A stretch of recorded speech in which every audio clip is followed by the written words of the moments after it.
Hello everyone, Prosperity here. I've been playing around with the Demon Hunter a bit, and since it's the newest class to be introduced to the game, I decided to go ahead and do a few videos to get everyone familiar with everything they have to offer. This series is going to look at the basics of the class and break them down to help you better understand what's going on. Welcome to the core combat overview for the Havoc Demon Hunter in Legion. A few things to note before we go on: the Demon Hunter class has their last 5 talents unlocked from levels 100 to 110, but their power is compensated through greater stat distribution while leveling through the Broken Isles. The resource that the Havoc spec has to manage is called Fury, which is built and spent through their combat abilities.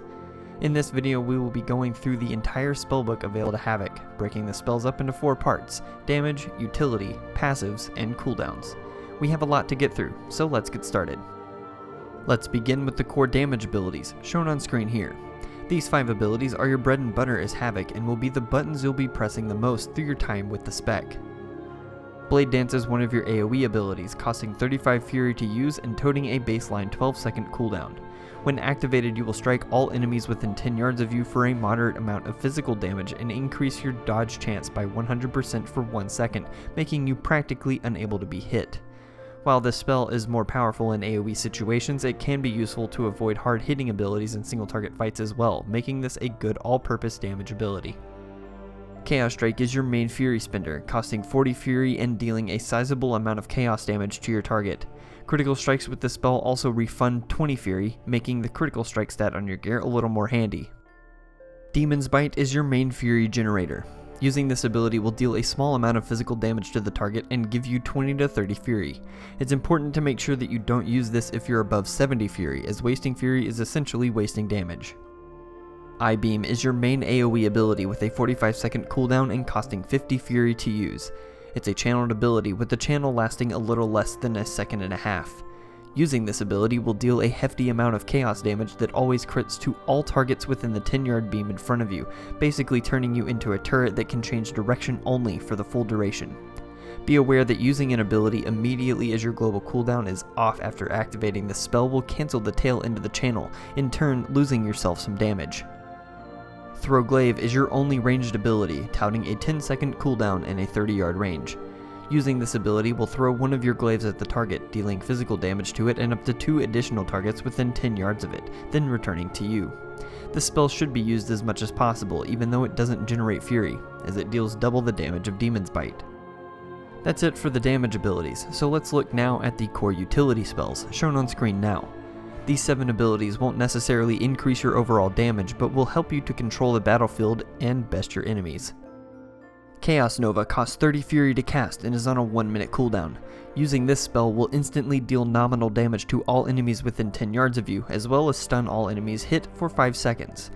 This is by far the most powerful stun ability in the game and should be used as much as possible when fighting any enemies. Consume Magic is your interrupt spell, able to be used up to 20 yards away from you with a 15-second cooldown. If an enemy target is in the middle of casting a spell when you use this ability on them, they will be interrupted and will be unable to cast the spell from the same school for 3 seconds. In addition to that, successfully interrupting a target will generate 50 Fury for you, meaning it's imperative that you coordinate with your group to make sure your interrupt isn't wasted. Fell Rush is your main mobility spell. It comes with 2 charges on a 10-second recharge, and when used will move you 15 yards forward, dealing chaos damage to any enemy in your path. If you happen to hit an enemy with this ability, you will also gain 25 Fury, making your spatial awareness very important to get the most out of the spell. Glide is the fun part of being a Demon Hunter. While in midair after you have completed a double jump, pressing the spacebar a 3rd time will cause you to glide towards the ground. This will rarely be useful in raid encounters, but is very useful for getting away from things when Fell Rush is recharging. Imprison has a 20-yard range and a 10-second cooldown and can only be used on demons. When activated, the targeted demon will be incapacitated for 1 minute, with any damage on the target cancelling the effect. This has limited applications, but is very useful to know that it exists in various encounters. Spectral Sight is an interesting spell. It's instant cast and has a 30-second cooldown. Using it will allow you to see things that others cannot, including hidden treasures and even stealthed or otherwise invisible enemies. Taking any action before the 10 seconds is up will cancel the effect, and you will not be stealthed yourself, meaning you should be very cautious while using it.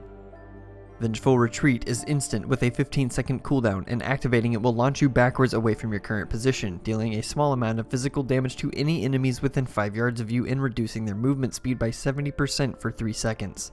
If you hit an enemy with this spell, you will also generate 50 fury over 5 seconds.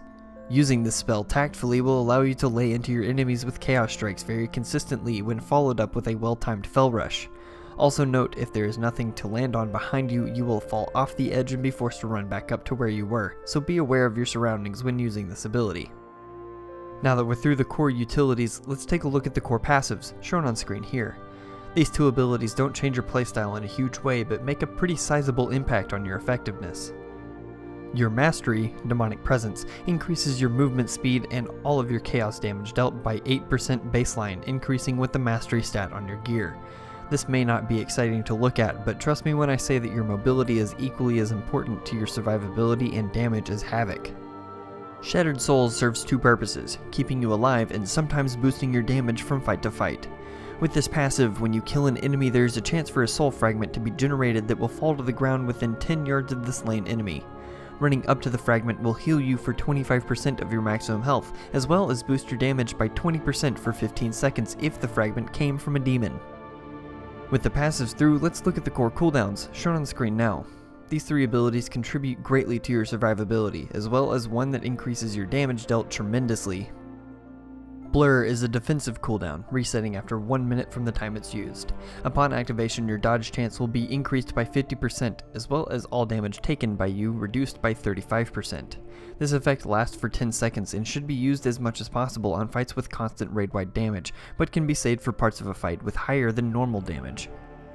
Darkness has a 3-minute cooldown, and when activated will cloak you and all friendly targets within 8 yards of you for 8 seconds, granting all affected a 20% chance to avoid all damage from an attack while the effect is active.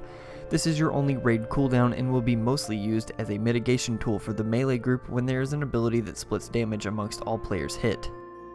Metamorphosis is your biggest cooldown at 5 minutes, and rightfully so. Using this ability will allow you to choose a location within 40 yards of you, instantly slamming yourself down, stunning all enemies within 8 yards of the targeted location, and turning you into a full-on demon for 30 seconds. While this ability is active, your Chaos Strike and Blade Dance abilities are upgraded to Annihilation and Death Sweep respectively, keeping their mechanics but dealing more damage on a shorter cooldown. This ability should be used at the start of every fight and again as soon as it's ready to be used, unless a part of a fight is coming where you will need the boost in damage. Let's recap. Start encounters with a Throw Glaive, bound in and out of combat with skillful uses of Vengeful Retreat and Fell Rush to get your initial Fury generation going. Spend your Fury with Blade Dance and Chaos Strike, and maintain your Fury generation with Demon's Bite. Control the battlefield with Consume Magic, Chaos Nova, and Imprison, and scout out stealth enemies with Spectral Sight. Keep yourself alive with Blur and Darkness when appropriate, and overwhelm your enemies with your Metamorphosis as much as you can. Follow these rules and you'll be well on your way to mastering the Havoc specialization. That's all I have for the core combat overview for the Havoc Demon Hunter. This video should help you to get a better grasp of the toolkit available to you as you start your adventure through to level 110. Subscribe to keep an eye out for the next video for Havoc covering the talents you'll have available to you at max level, and if you have any questions, don't hesitate to ask me in the comments below or on Twitter at theloransas. Thanks for watching, and as always, be prepared.